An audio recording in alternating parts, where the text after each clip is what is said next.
There are silences that grow, not the silence of an empty room or a held breath. Those are temporary. They end when the door opens or the breath releases. The silence that grows is different. It starts small, contained, the silence of a man who has decided that words cost more than they return. Then it spreads, into the halls of the palace he governs, into the council sessions where people learn to speak quickly and leave, into the meals he takes alone, into the rooms where no one comes because the silence has become a kind of weather, and who wants to stand in that particular cold. Whoever he had been before his wife died, whoever that man was, with his voice and his laugh and the particular way he had of being fully present in a room, had not survived the winter she didn't. What had survived was the function, the governance, the decisions made and executed, and the territory running as it was supposed to run, the machine maintained, even after the hand that had loved maintaining it had stopped caring. This was the man Zara Fenwick was accidentally hired to serve. This was the man she would, in the span of 3 weeks and an improbable number of disasters, bring back from the edge of his own disappearance. Not by being graceful about it. Not by being graceful about anything. Chapter 1, The Appointment. She got the job because she was the only applicant. This was information she deduced rather than received. The palace steward, a compact woman named Hestry, who had the face of someone who had outlasted several impossible situations through sheer organizational competence, had looked at Zara across the interview table with an expression that contained both relief and apprehension in roughly equal measure. The relief was at having a candidate. The apprehension was at having Zara specifically. "You have experience in household correspondence management," Hestry said, reviewing the document in front of her. 3 years, Zara said. 2 with the Brennan household in the Eastern Quarter. 1 with... "You left the Brennan household," Hestry said. She said it the specific way people said things that had an unasked follow-up. "Yes," Zara said. A pause. "There was an incident," Zara said. "With the Brennan household's correspondence archive. Specifically with the organization of it." "What kind of incident?" "I reorganized it," Zara said. "By content rather than date. It made retrieval considerably more efficient." "It sounds efficient," Hestry said carefully. "The former archivist disagreed," Zara said. "Quite extensively." Hestry looked at her. "And the second position?" "That one I left on my own," Zara said. "The household required a level of precision in physical movement that I was not consistently able to maintain." Hestry's expression shifted into something Zara recognized as a person fitting information into a previously partial picture. "Physical movement," she said. "I'm told I'm clumsy," Zara said. She said it the way she said accurate things, without apology, without exaggeration. "I have a tendency to miscalculate spatial relationships. I'm not clumsy in all contexts. With paperwork, with languages, with fine detail work, I'm precise. In rooms with furniture and people and various objects at varying heights," she paused. "Less so." "You're telling me this in an interview," Hestry said. "It seemed relevant given the position," Zara said. "I would rather you know the accurate version than the managed one. The managed one gets everyone into trouble faster." Hestry looked at her for a long time. She looked at the document. She looked at the empty chair beside Zara, where another candidate would have been, if there had been another candidate. "The Alpha King's household correspondence has a 3-month backlog," she said. "The position requires someone who can work independently, maintain discretion, and be functional in a palace environment where the atmosphere requires a specific kind of tolerance." "What kind of atmosphere?" Zara said. Hestry paused. "Quiet," she said. "The household has been quiet for 2 years." "I can work in quiet," Zara said. "The quiet is not..." Hestry stopped. "It is not a peaceful quiet." Zara looked at her. She understood what was being said without it being said. She had spent enough time in households to read the spaces between the professional descriptions. "His wife," she said. 2 years ago," Hestry said. "Midwinter." "I understand," Zara said. She was offered the position before she left the building, which confirmed the only applicant theory, and also gave her very little time to think about whether she had correctly estimated her ability to be functional in a palace environment. She had not correctly estimated it. Chapter 2. The first week. She met the Alpha King on day 3. She had been avoiding it, not out of fear, but out of the specific professional instinct to establish competence in her function, before being assessed by the person whose function she was supporting. She had spent days 1 and 2 in the correspondence room, a large north-facing room off the main administrative wing, with 3 windows, and a filing system that had been organized, as far as she could determine, by some kind of emotional association, rather than any logical principle. She had begun reorganizing it. By content, cross-referenced by date and sender category, with a secondary system for urgency flagging. She had been deep inside the secondary system, standing on the step stool that was necessary to reach the upper shelves, when Hestry appeared in the doorway and said, "His Majesty is coming through the corridor. He reviews the correspondence wing on Thursdays." Zara had been on the step stool. She had turned too quickly. The step stool had done what step stools did when people turned too quickly on them.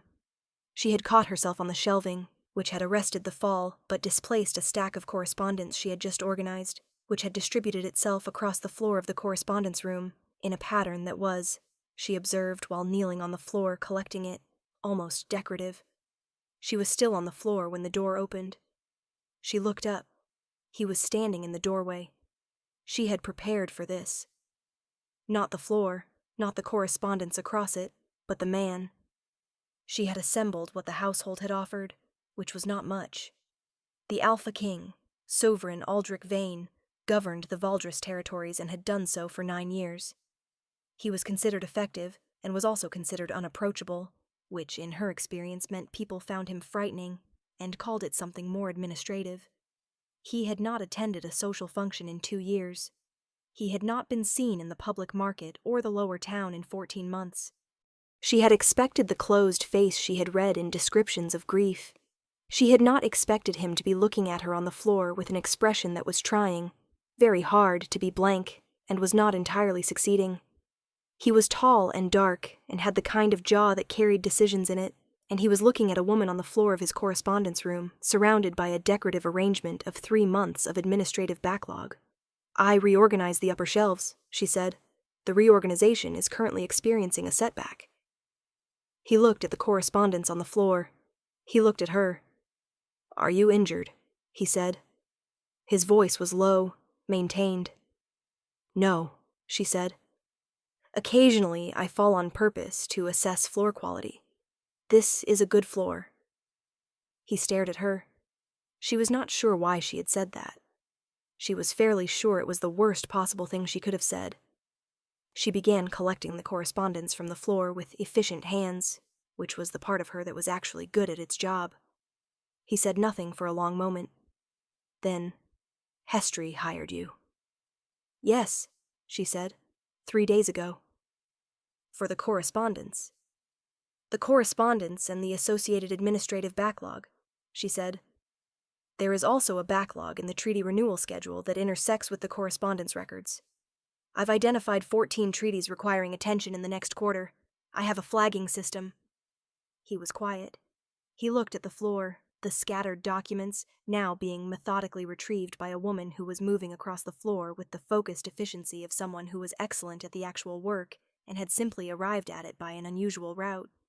"You speak about floor quality," he said. "I was attempting to deflect embarrassment with humor," she said. She looked up at him. "It usually doesn't work. I'm told my delivery is off." Something happened at the corner of his mouth, so small she almost missed it. A single involuntary movement, not a smile, the precursor of one, the ghost of the muscle memory of one. Gone in less than a second. But she had been looking directly at him, and she saw it. She looked back at the correspondence and said nothing. She filed it. She was very good at filing things. He left without another word. She sat on the floor of the correspondence room and thought, something is still in there. And then she thought, that is not your business, Zara. Do the correspondence. She did the correspondence. Chapter 3. What the Household Knows. She learned the palace through Polly. Polly was a kitchen maid of approximately 50 who had worked in the Valdres household for 30 years, and who had the specific quality of people who had outlasted so much that they had achieved a kind of freedom in it.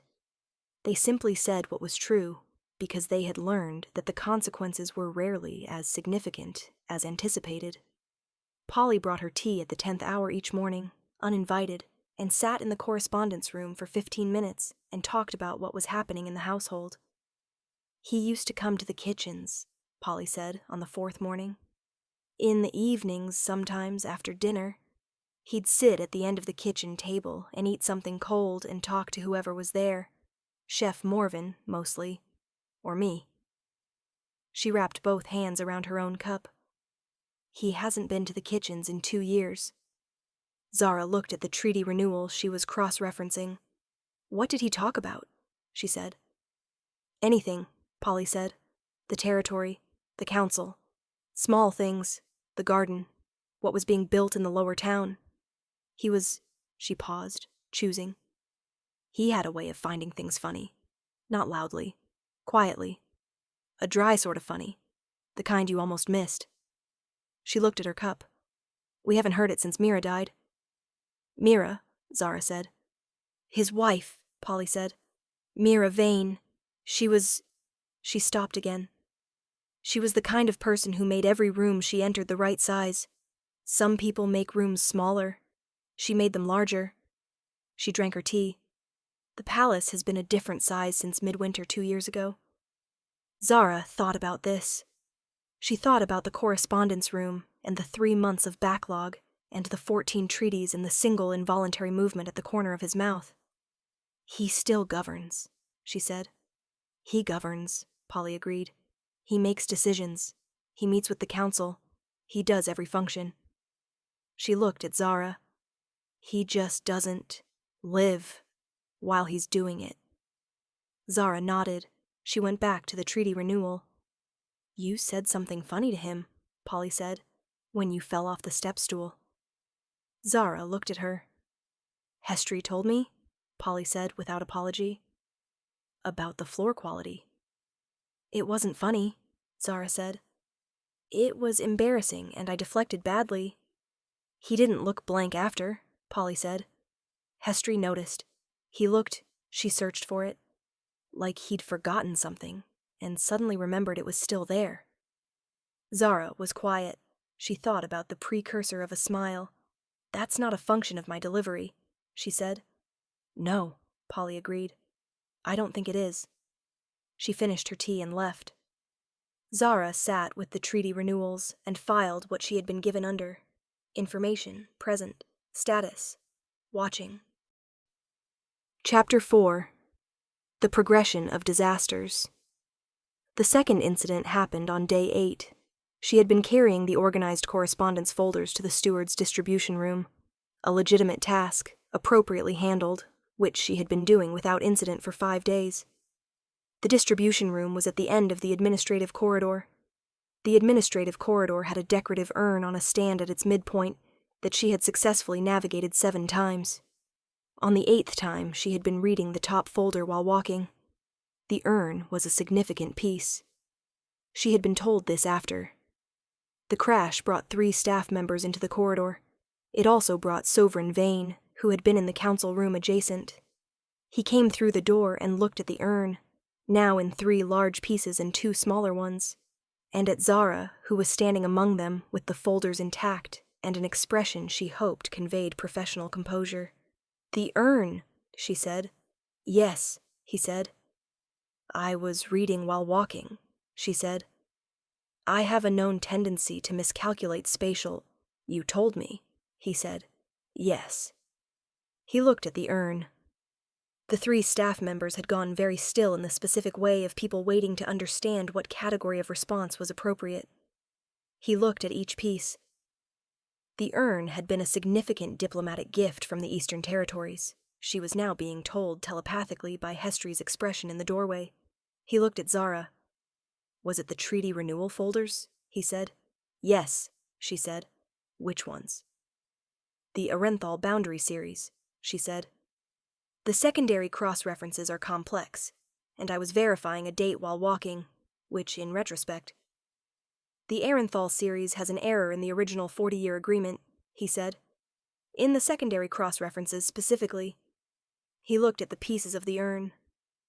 What date were you verifying? She told him. He was quiet for a moment. That date is wrong in the original document, he said. It's been wrong for 40 years. It creates an ambiguity in the eastern boundary claim. He looked at her. You found it?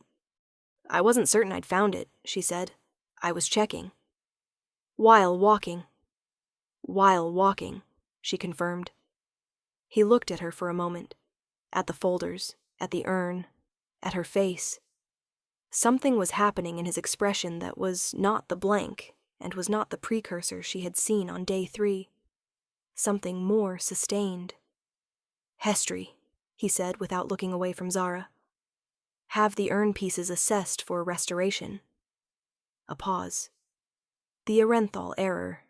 Come to my study at the 3rd hour. He went back through the council room door. Hestry looked at Zara. Zara looked at Hestry. At the 3rd hour, Hestry said, with the specific tone of someone experiencing an event they had not seen in a long time and were not sure what to do with. I'll be there, Zara said. She gathered the folders. She stepped carefully around the urn pieces. She went to his study at the 3rd hour and walked him through the Arenthal error. He asked questions. She answered them. They worked through the treaty implications for 40 minutes, at the end of which he said, This should have been caught 11 years ago. The cross-reference system in the original filing made it very difficult to find, she said. The previous organizational approach prioritized date sequence over content relationship. The error was filed in a way that separated it from the relevant boundary documents by 14 folders. He looked at her. Your reorganization, he said. Yes, she said. By content first, then date. The relationship between documents becomes visible. He was quiet. He looked at the treaty spread between them on the desk. How many other errors? He said. Potentially 3, she said. I'm still cross-referencing. He looked at her steadily. Continue, he said. She continued. He did not leave the study. He went back to the papers he had been working on when she arrived, and she worked at the smaller desk in the corner, and they occupied the same room for 2 hours, in a silence that was not the palace's silence. This was a working silence. It had a different texture entirely. At the 5th hour, he said, without looking up from his papers, The Arenthal meeting is in 6 weeks. I know, she said. The flagging system has it in the urgent category.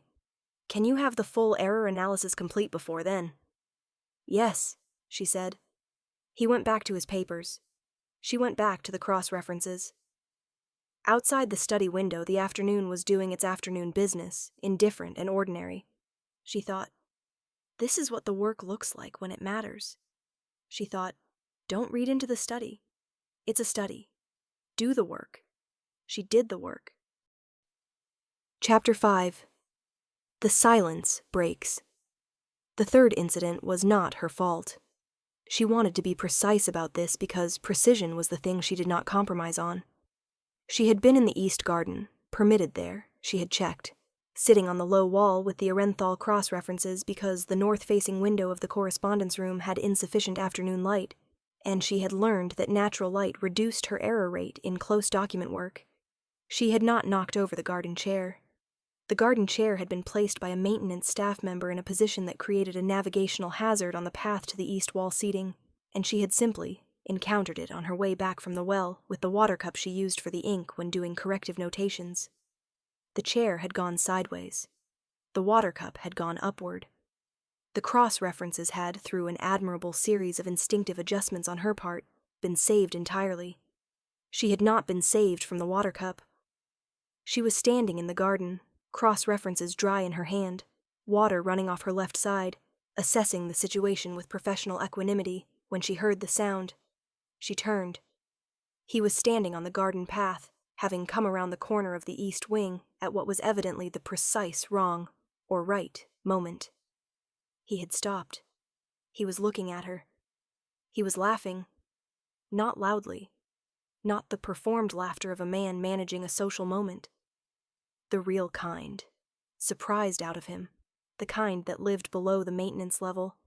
The kind a person couldn't produce through effort, because effort was the wrong mechanism entirely. It lasted perhaps 4 seconds. Then it stopped, and he looked at his own expression as though he had encountered something unexpected in his own face, and the blank started to come back. She spoke before it could complete. "The chair was placed incorrectly," she said. "Yes," he said. His voice had a quality she had not heard from it before. "I saw." "The cross-references are dry," she said. "The Arenthal analysis is intact." "Good," he said. The voice settling, the blank returning, but slower than before. "Your garden chairs are a navigational hazard," she said. Something at the corner of his mouth. Not the ghost this time. The actual precursor, held longer. "I'll have them moved," he said.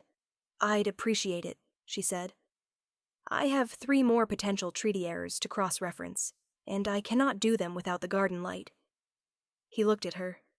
She was standing with the empty water cup and the dry cross-references, and her left side wet and her expression. She was not performing equanimity. She simply had it, the genuine version, the one that came from finding your situation honestly more interesting than distressing. "You're wet," he said. "Yes," she said. "I'm aware." "Do you want—" "I'm fine," she said. "I'll dry. I'd rather finish the afternoon's cross-referencing while the light holds." He looked at her for a moment. He looked at the overturned garden chair. He looked at the cross-references in her hand. "The second potential error," he said. "Which treaty?" "The Venoth Trade Agreement," she said. "Third section, the tariff schedule. There's an inconsistency in the weight measurements that may have been a transcription error or may have been deliberate, and I need the original trading house records to determine which." "I have the original records," he said. "In the study." She looked at him. "Come when you've dried off," he said. He looked at the overturned chair once more and then walked back around the corner of the east wing. She looked at the garden. She looked at the wet side of her coat. She thought, he laughed. Not the ghost. Not the precursor. The real thing surprised out of him, 4 seconds of it. And then the blank had come back, but slowly. She thought, the silence is not permanent. She thought, do not make it your project. He is not your project. She went and dried off and went to the study with the cross-references. Chapter 6. The Venoth Records. The original trading house records were in the lower archive section of the study, which she had not seen before. She had been in the study twice, the Arenthal meeting and one subsequent session on the boundary analysis, and had worked at the small desk in the corner, with the awareness of him at the main desk and the particular quality of a room that was occupied by someone who had been very alone in it for a long time and was not yet sure how to recalibrate. The lower archive was 3 shelves floor level along the east wall, and she had to crouch to access them, and she found the Venoth records in the second shelf by content. She had reorganized this section, she realized, without meaning to. She had simply put the records in the logical order when she had filed something in here last week, and now they were organized correctly. "You organized the archive shelf," he said. He was at the main desk reviewing something. "I filed something last week, and the organization was... I reorganized it while I was there," she said. "I apologize if..." "How long did it take you?" he said. 40 minutes, she said. "I was fast because it's not large." He was quiet. "The full correspondence room took 3 days," he said. 2.5, she said. The 3rd day was cross-referencing. He looked at his papers. "Hestry gave me the new system summary," he said. "I reviewed it this morning. The content first principle. It's what the archive has needed for years." She found the Venoth records and stood and turned. He was looking at the document in his hands. "No one reorganized it," she said carefully. Not a question. "The previous correspondence manager had been with the household for 20 years, he said. His system predated my tenure. He paused. No one changed it. She thought about the things people didn't change in a household after a loss. The systems and the chairs and the arrangements that had been in place and remained in place because changing them required a kind of motion that grief made difficult. The Venoth records, she said, and brought them to the desk. They found the transcription error in 20 minutes. A deliberate one, she determined. A weight measurement adjusted in the Valdris favor by someone 30 years prior who had apparently hoped no one would look closely enough at the archive cross-references to find it. It was small, largely historical, but it created a question about good faith in the original agreement that needed to be formally corrected before the renewal. This is embarrassing for the territory, he said. He said it flatly. Not performed regret, actual accounting. It was 30 years ago, she said. The correction, documented and submitted proactively before the renewal, demonstrates current good faith that carries more weight than the original error. He looked at her. You think about reputation management. I think about the most accurate narrative, she said, which in this case is, the current administration found an error made by a previous administration and corrected it. That's a genuinely good narrative because it's true. He held her gaze. He said, You said something similar about the Arenthal error. It was similar logic, she said. You apply it consistently, he said. Inconsistency is inefficient, she said. He looked at his hands on the desk.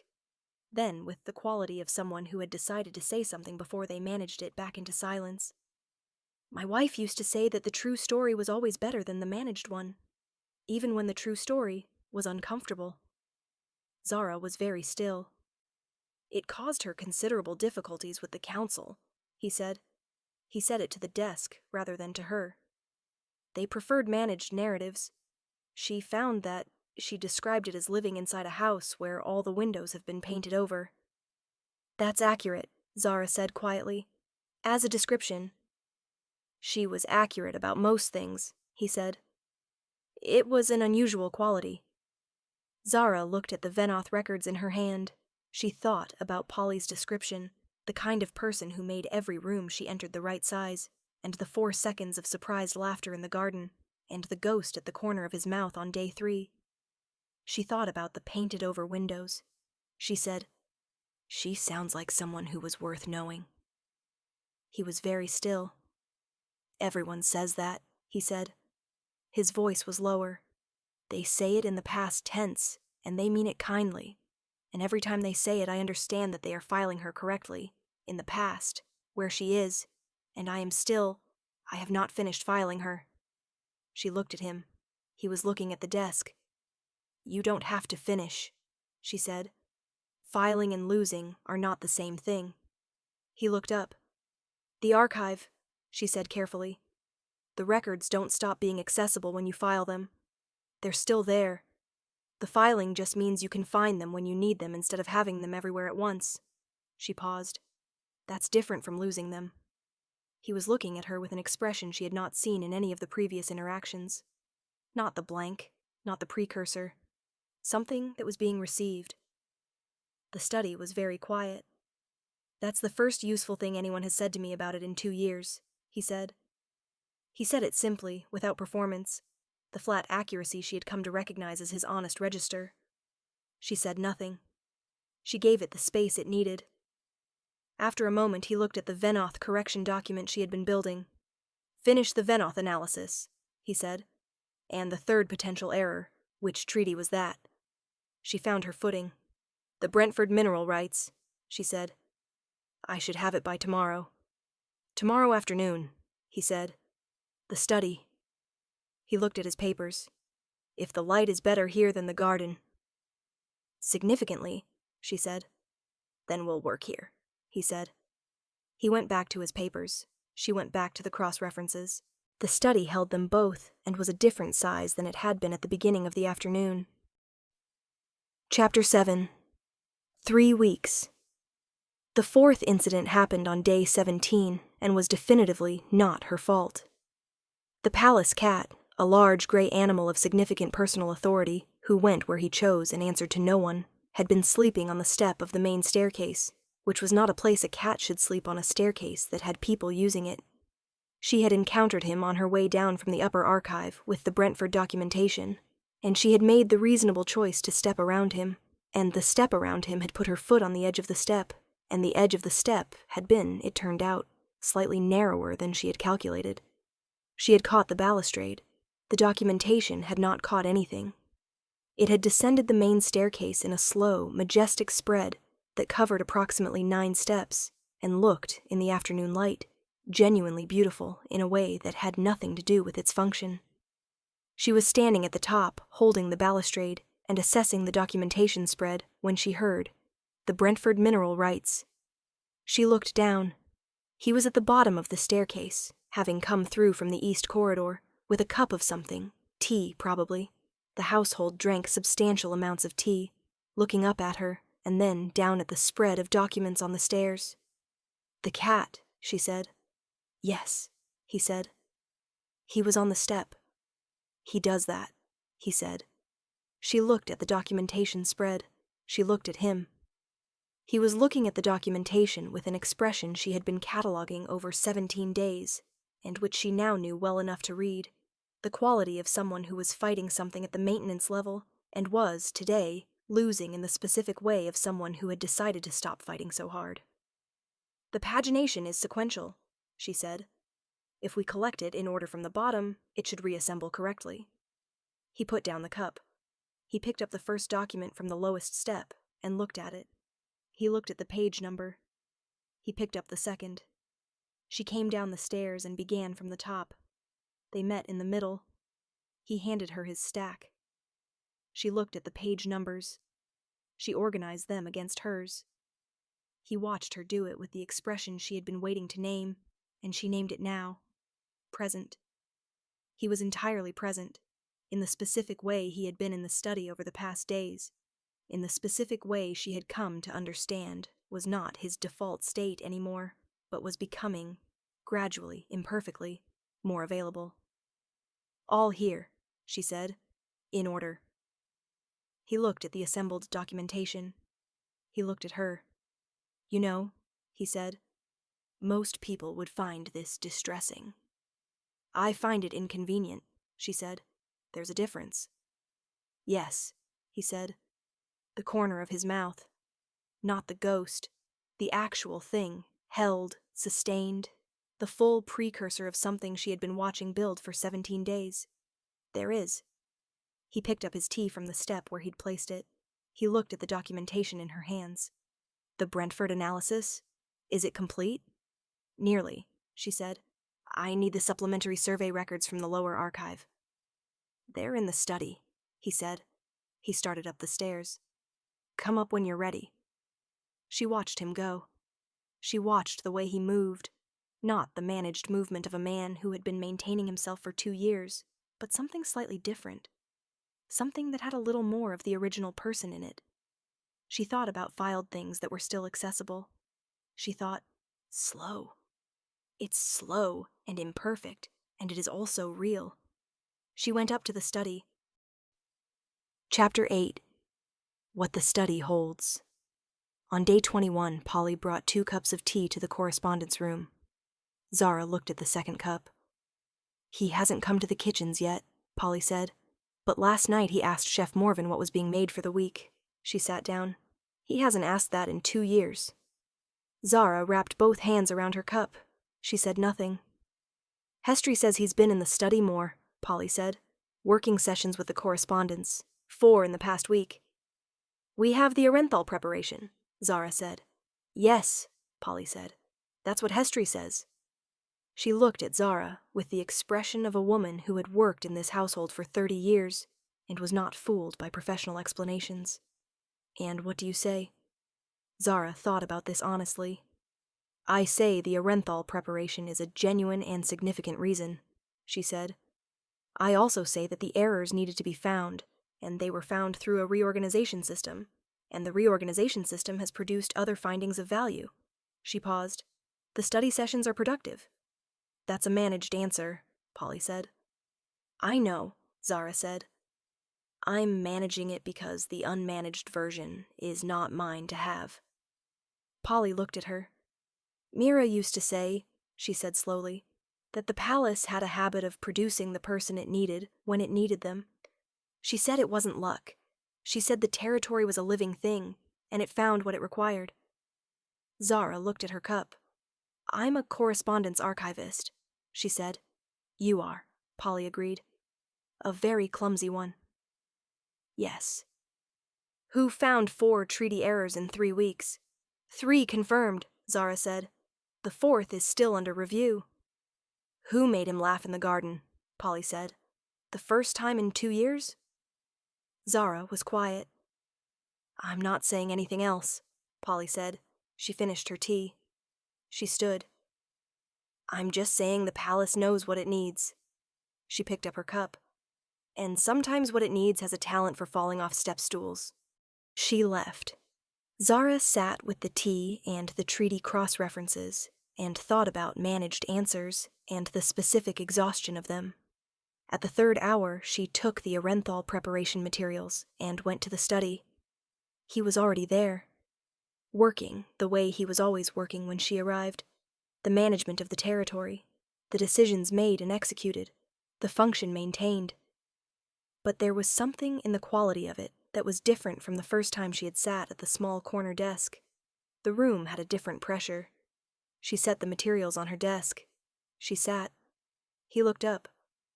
The Brentford analysis, he said. I read the final version last night. All right, she said. The error is more significant than the Arenthal one, he said. The mineral rights ambiguity affects 3 active extraction agreements. Yes, she said. I've flagged them all. The correction needs to be coordinated with the Brentford Council before the renewal schedule. I know, he said. He looked at the materials she had brought. He looked at her. You've done in 3 weeks what the previous correspondence management did not do in 3 years. She held his gaze. The previous system made it difficult to find the relationships between documents, she said. It wasn't incompetence. It was an organizational principle that didn't serve the territory's needs. You're being generous, he said. I'm being accurate, she said. There's a difference. Something in his face. Not the corner of the mouth this time. Something fuller, more present. He looked at the treaty materials and back at her. My wife would have liked you, he said. She stilled. It was the same thing he had said in the garden, the same phrase, and it landed differently this time, not as a moment that startled him and was quickly managed, but as a considered thing, a deliberate one. She used to argue with the council about narrative management, he said. Every quarter meeting, they would present the managed version of something, and she would find the true version in about 40 seconds and say it plainly, and watch them all. The ghost of something across his whole face now, not just the corner. She had a way of being correct that was not unkind about it. She was correct and kind simultaneously, which is a genuinely unusual combination. It requires practice, Zara said. She said it required caring about the person you were being correct with, he said. She said accuracy without care was just superiority. He looked at his hands. I've thought about that since, whether the governance meets that standard.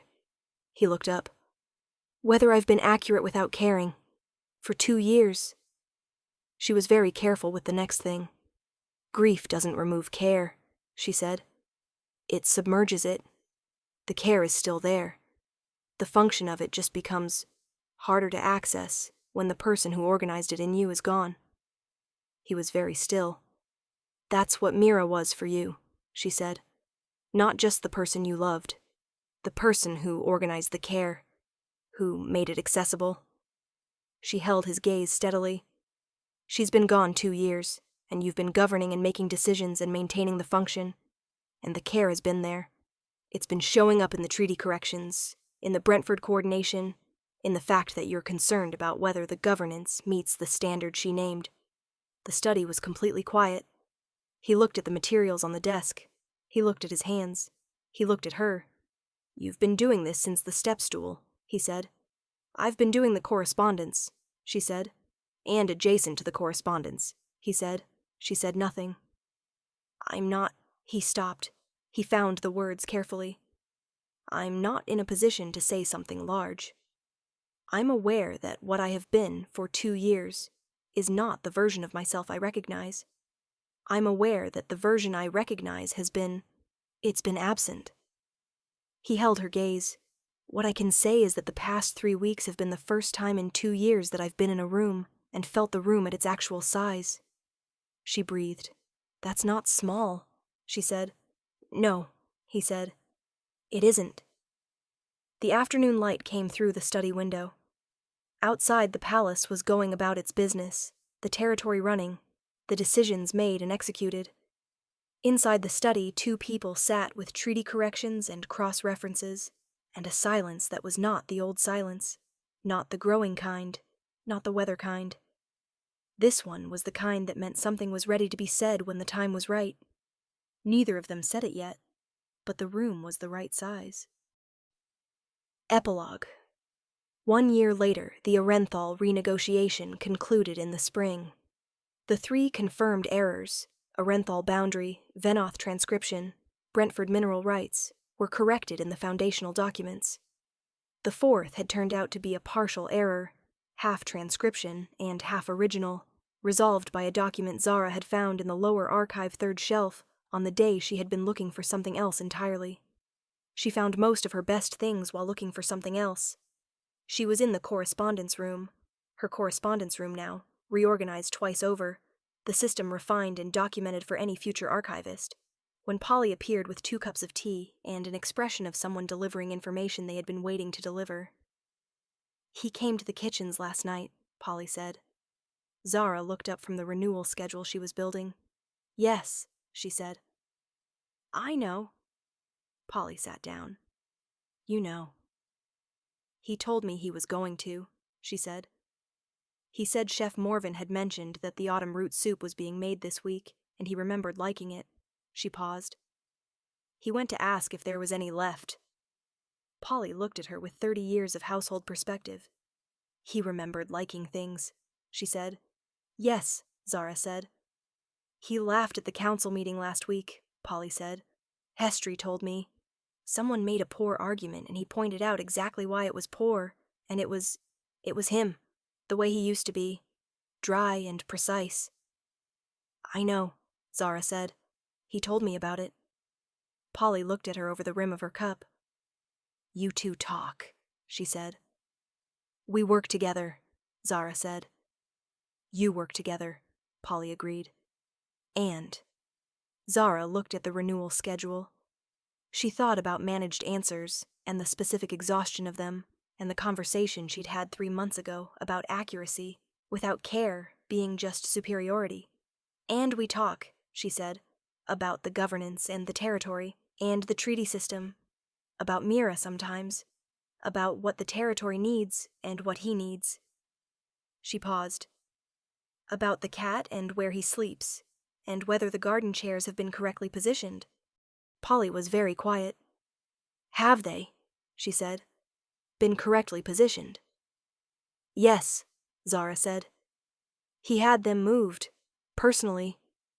She kept her expression neutral.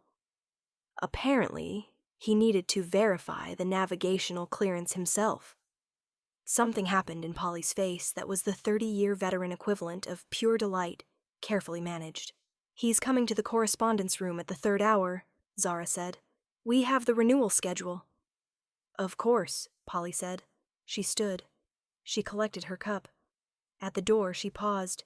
The palace knew what it needed, she said. You said that a year ago, Zara said. I was right a year ago, Polly said. I'm still right. She left.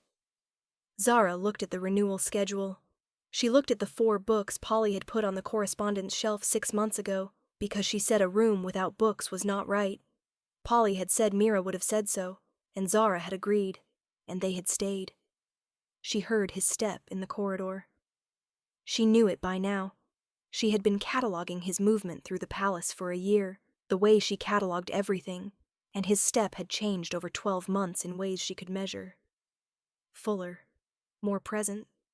The step of a man who was somewhere on purpose rather than somewhere because the function required it. He came in. He sat in the chair across from her desk. His chair now, the one that had migrated from the corner to the central position over a year of third-hour work sessions. He looked at the renewal schedule. He looked at her. The cat slept on the staircase again, he said. She looked up. I relocated him, he said, before you came in. She looked at him. He was looking at the renewal schedule with the dry, contained quality that was his. Fully his, she had learned, the actual version of him. The one that had been submerged and was now inhabited again. It was not the same as it had been before. Grief didn't restore to original condition, but it was real, and it was his, and it was present. Thank you, she said. The navigational clearance, he said. It seemed important to verify. She almost smiled. She let herself. He saw it. He held her gaze for a moment with the directness she had come to know as his honest register. Fully present, fully there, the room exactly the right size. The renewal schedule, he said. Third section first, she said. The Arenthal boundary needs to be addressed before the tariff sequence. Show me, he said. She showed him. They worked through the afternoon, the renewal schedule spread between them, the treaty corrections filed correctly in the reorganized archive, the autumn light coming through the north-facing window in the specific way it came in at this hour, on this side of the palace. Not ideal for close document work, but enough. She had learned over a year that enough was often the more honest category than ideal, that the best things arrived not when conditions were perfect, but when you were paying close enough attention to recognize them in the actual conditions that existed. That sometimes you fell off a step stool at exactly the right moment. That sometimes the silence that grew in a person was not permanent, was, in fact, as susceptible to reorganization as a badly filed archive, given enough time, enough accuracy, and someone willing to find the relationships between things that a previous system had filed too far apart to see. She looked at the renewal schedule. She looked at him. She thought, the room is the right size. She thought, it has been for some time now. That was enough. That was, in fact, everything.